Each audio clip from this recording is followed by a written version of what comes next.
আল্লাহ বলে, বান্দা আমার মতো দয়ালু মনিব থেকে কেড়ে তোরে আলাদা করে দিল। মা গাররাকা, আরে বান্দা আমার থেকে কেন আলাদা হলি? আমি কি অপরাধ করেছি? সারাদিন আসমানে আলো দিয়ে আমি অন্যায় করছি? আজ আবার রাতের বেলা ঘুমের পরিবেশের জন্য অন্ধকার করে দিয়ে আমি অপরাধ করছি? মা গাররাক, এই যুবক, তোমার কাছে তোমার মালিক অপরাধ কি করছে বল না বেটা, বল। কেন সেজদা করলি না ভাইয়া? আল্লাহ তোমার কাছে কি অন্যায়টা করছে? কি অন্যায়,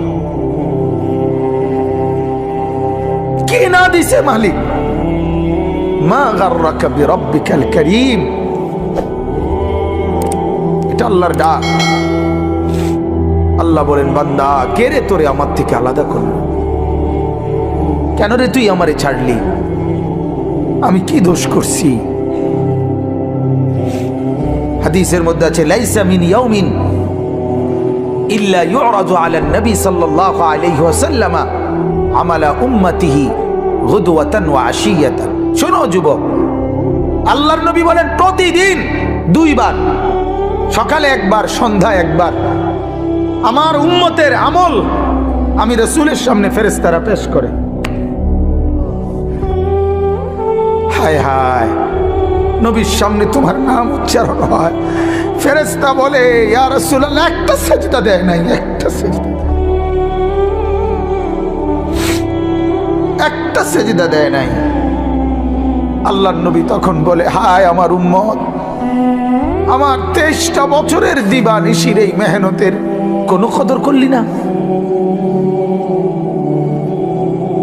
23 বছরের আমার এত কষ্টের কোনো কদর হলো না? হাসরের ময়দানে নবী, দোস্ত শুনেন, হাসরের ময়দানে আল্লাহর নবী তার পিঠ দেখাবে, পিঠ, নবী তার পিঠ দেখাবে, পিঠ দেখায়া বলবে, উম্মত দেখ আমার পিঠ, চালনির মতো ছিদ্র ছিদ্র করে ফেলছি।